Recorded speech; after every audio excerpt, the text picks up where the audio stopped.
네, 안녕하세요. 우리 구역장 성경 공부 하도록 하겠습니다. 이제 빌립보서를 시작했는데 이제 오늘 주일에 본 내용은 이제 바울이 인사를 한 내용이고 그들이 이제 사랑하는 사람, 자 이것을 내어주는 사람. 그래서 바울의 복음 사역에 참여한 것을 감사하는 내용을 함께 살펴봤고. 이제 우리가 더 다음 주에 살펴볼 내용은 사실은 이제 빌립보 교회에 여러 권면들을 하기 위한 어떤 초석이라고 할까요? 그러니까 빌립보서 다음 주에 우리가 1장 12절부터 26절을 볼 건데 27절에 보면 이런 말씀이 있어요. 여러분 27절을 한번 보시죠. 27절을 보시면 한번 펴보시겠어요? 27절. 자, 이렇게 되어 있습니다. 오직 너희는 그리스도의 복음에 합당하게 생활하라, 이런 말씀이 있죠. 이제 이런 겁니다. 지금 빌립보 교회가 이제 오늘 설교할 때 잠깐 말씀드린 것처럼 내적으로 외적으로 어떤 문제점이 약간 있었어요. 외적으로는 이제 교황이란다. 그 황제를 섬기는 신앙, 황제를 주로 섬기는 그런 로마의 분위기에 저항하여서 예수를 주로 섬기는 신앙을 지켜 나가야 했고, 내적으로는 교회 안에 분열이 있었거든요. 그렇기 때문에 이제 복음에 합당한 생활을 해 나가라라는 권면을 이제 해 나갈 건데, 그러기 위해서 우리가 이제 다음 주에 볼 본문은 어떤 내용이냐면, 그러면 그 교회가 어떠해야 하느냐를 말하기 전에 나는 어떻게 복음에 합당한 생활을 좀 해나가려고 분투하고 있냐, 내 신앙을 사실 간증하는 거예요. 그래서 다음 주 본문은 바울 사도의 신앙을 간증합니다. 그래서 12절부터 26절인데 잠깐 한번 여러분 보시겠어요? 자, 보시죠. 형제들아, 내가 당한 일이 도리어 복음의 진전이 된 줄 너희가 알기를 원한다, 이런 표현이 있죠. 복음의 진전이 된 줄 알기를 원한다. 그러니까 이제 오늘 제목이 여러분 뭐였냐면 이거였죠.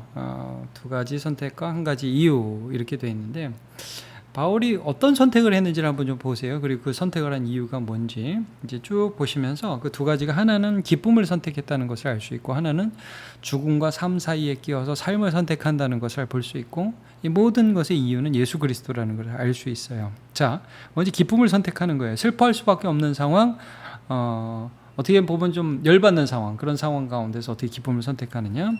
자, 나의 매임이 그리스도 안에서 모든 시위대 안에 모든 사람에게 나타나니까 옥중서신이에요. 매였다고요.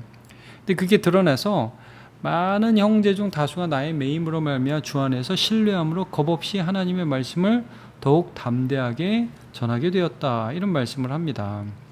그러니까 이런 거죠, 여러분. 예수 그리스도를 믿는 교회 리더가 어려움을 당해요.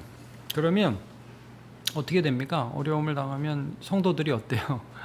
아이고, 예수 믿었던 큰일 나겠다, 우리 저 목사님처럼 되면 이거 어떡하냐, 이렇게 될 수도 있지만, 사실 제 경험상 목사님이 뭐 복음을 위해서 애쓰다가 어려움을 당하면 성도들이 뭐 모여서 기도하고 더 분발하게 되죠. 그러니까 바울 사도의 고난과 아픔 가운데에서 이 빌립보 성도들이 더 복음 가운데 서게 되었고, 또 많은 신자들이 오히려 더 분발하게 되었던 것 같아요. 나는 그게 너무 감사하다. 내가 비록 힘든 일을 당하지만 성도들이 이렇게 일어서니 너무 감사하다. 제가 예전 교회에 있을 때 그 교회에 담임 목사님이 그 신천지에 한번 고발을 당한 적이 있어요. 근데 대부분 목사님들이 이제 고발당하고 뭐 검찰 출두하고 이런 걸 안 해봤으니까 이게 순간적으로 두려움도 있고, 그래서 고소 당하면 뭐 사과하고 막 넘어가고, 그래서 신천지가 그걸 더 이용해서 그런 경우가 있거든요. 근데 이제 제가 있던 그 교회 목사님이 나 이제 간다, 기도해라. 성도들이 얼마나 열심히 기도했는지 몰라요. 그래서 나중에 이제 그 신천지가 고소 취하하고 이런 일들이 있었거든요. 그러니까 우리가 어떤 그 어려움을 당한다는 것이 굉장히 서로에게 신앙을 다시 한번 돌아볼 수 있는 귀한 계기가 되기도 한다는 것을 좀 알 수 있습니다. 자, 많은 사람들이 그렇게 복음 전하는데 오히려 도전을 받았어요. 자, 그러면 그런 일들만 있었냐? 또 어떤 일은 투기와 분쟁으로, 어떤 일은 착한 뜻으로 그리스도를 전한다. 이게 투기와 분쟁으로 그리스도를 전한다. 이게 문제가 돼요. 예. 어떤 일은 내가 복음을 변증하기 위해 세우심 받는 줄 알고 사랑으로 한다. 이건 뭐 아주 좋은 예죠. 교회 안에 어떤 지도자가 어려움을 당할 때 온 교회가 함께 기도하는 건 너무 좋죠. 근데 나의 매임의 괴로움을 더하게 할 줄로 생각하여 순수하지 못하게 다툼으로 그리스도를 전파하는 사람도 있었다. 이게 뭔가 이게 헷갈린단 말이에요. 그러니까 이제 전통적 해석으로는 이걸 어떻게 해석하냐면, 전통적으로는 이렇게 많이 보는 거야. 어떤 사람들이 바울의 옥에 갇히니까 이때가 기회다. 내가 더 복음을 전해야지. 그래가지고 좀 바울을 시기하는 마음으로 그렇게 복음을 전했다. 이제 이런 해석이 있는데, 저도 좀 고민을 많이 하게 되는데, 근데 조금 부족하지 않나 그런 생각이 들어요. 시기와 다툼으로 정말 그렇게 그리스도를 전한 사람이 있을까? 그러니까 오히려 이걸 어떻게 보는 게 좋냐 하면요, 여러분 이제 사도행전 24장부터 26장을 보면 어떤 내용이 있냐면, 바울이 감옥 이제 고소를 당하고 로마에 붙잡히거든요. 그래가지고 이 로마 그 총독으로부터 재판을 받아요. 그래서 이제 뭐 더들로라는 그 유대인 변호사가 와서 막 바울을 고소해요. 이 바울 그 우리 율법도 안 지키고 이 사람 뭐 이단을 계속으로 막 얘기하니까, 바울이 그런 가운데서 여러분 이런 거 있잖아요. 누군가 예수를 반대. 그럼 이게 어떤 기회가 되냐면 예수를 증거할 수 있는 기회가 되는 거예요. 그죠? 이게 가짜야. 아니 이게 진짜거든. 그래서 이제 26장에 가면 그 아그리빠, 헤롯 아그리빠라는 유대 분봉 왕과 그다음에 베스도라는 새로 취임한 그런 왕이 총독이 와서 바울을 신문해요. 여기서 바울 사도가 굉장히 담대하게 그리스도를 전하고요. 아그리빠 왕에게는 당신 다 아는 얘기 아니냐? 그러면서 막 그리스도를 증거해요. 그러니까 말하자면 이런 거예요. 누가 반대해 주니까, 나를 시기해 주니까 오히려 그것 때문에 복음을 더 담대하게 전할 수 있다. 이런 상황이 벌어진 것으로 보여지는 게 좋아요. 그래서 여러분 참 신기하게 바울이요, 메인바가 되었는데 하나님의 말씀이 막히지가 않았어요. 계속해서 복음이 증거되는 그런 일이 일어나게 되는 것을 우리가 확인할 수 있습니다. 그래서 이런 결론이 나오는 거예요. 자, 그러면 무엇이냐? 거칠애로 하나 참으로 하나 무슨 방도로 하든지 전파되는 것은 그리스도니 이로써 나는 기뻐하고 또 기뻐하리라. 18절에 이런 말씀이 나오죠. 네. 그러니까 말하자면 나는 지금 사람에게 미움도 받았고 나는 지금 감옥에도 있고 슬퍼할 만한 충분한 이유가 있어요. 근데 그러한 슬퍼할 만한 충분한 이유가 있음에도 불구하고 뭐하고 있다? 감사하고 있고 기쁨을 선택해. 나는 기뻐하기를 선택한다. 이게 첫 번째 우리가 살펴볼 거예요. 나는 기쁨을 선택한다. 왜? 하나님의 뜻이 이런 내 상황 속에서 이루어지고 있기 때문이니까, 하나님을 기뻐하기로 결심하는 그런 모습들을 우리가 여기서 볼 수가 있습니다. 자, 그 다음 쭉 또 볼게요. 두 번째 선택. 자, 바울은 여기서 굉장히 중요한 원리 하나를 이제 말씀하죠. 뭐예요? 사나 죽으나 내 몸에서 그리스도가 존귀해지는 것. 난 그것만이 중요하다. 그래서 19절에 보면 이것이 너희의 간구와 소망을 따라 아무 일에든지 부끄러워하지 않고 지금도 전에가 온전히 담대해 살든지 죽든지 내 몸에서 그리스도가 존귀하게 되려 한다. 내게 사는 것이 그리스도니 죽는 것도 유익하다. 이런 말씀을 하고요. 만일 육신으로 사는 이것이 내 일의 열매일진데 나는 무엇을 선택해야 할지 나는 알지 못한다. 자, 나는 사는 것 죽는 것 사실 큰 관심 없다. 여러분 왜 그렇습니까? 바울은 사실 3층 전 셋째 하늘을 경험했잖아요. 그러니까 말하자면 죽음 이후가 얼마나 아름다운 것인지, 그리스도와 함께 있는 것이 얼마나 좋은 것인지를 아는 거예요. 그래서 23절에 이런 고백을 하는 겁니다. 여러분 23절을 보시면요, 내가 그 둘 사이에 끼었으니 차라리 세상을 떠나서 그리스도와 함께 있는 것이 훨씬 더 좋은 일이라 그렇게 하고 싶다. 나는 예수와 함께 있는 게 너무 좋다. 그걸 난 경험했다. 난 죽어서 내가 되는 것이 무엇인지를 안다. 나는 죽는 게 좋다. 그래서 그냥 확 죽어버리겠다. 이렇게 선택하잖아요. 그 다음 원리를 보세요. 근데 24절 뭐예요? 내가 육신으로 있는 것이 너희를 위하여 더 유익하리라. 이렇게 말씀을 합니다. 그 뭐예요? 나는 죽어도 되고 사실은 살아도 된다. 그러나 육신을 위하여 있는 것이 너희를 위해서 더 유익하다라고 담대히 말씀을 선포하는 것을 보게 됩니다. 자, 그래서요,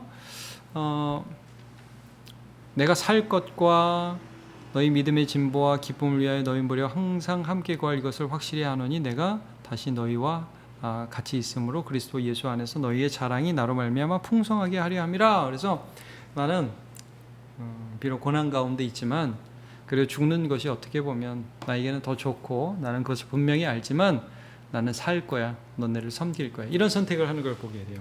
여러분, 이것도 어떻게 보면 이 이유가 너희 때문이죠. 사실은 너희를 섬기기 위해서. 그러나 더 근본적으로 보면 26절에 뭐라고 써요? 예수 안에서 너희 자랑이 나로 말미암아 풍성하게 하려 함이라. 이 주님의 뜻이라는 전제가 있는 거예요. 지금 너희를 섬기고 너희를 목양하는 것이 주님이 나에게 주신 사명임의 뜻이라는 것을 분명히 하면서 이 말씀을 지금 하고 있는 것입니다. 그래서 여러분 오늘 이 말씀 쭉 제가 한번 리뷰했습니다. 정리했습니다. 두 가지 선택. 하나는 기쁨을 선택하는 거예요.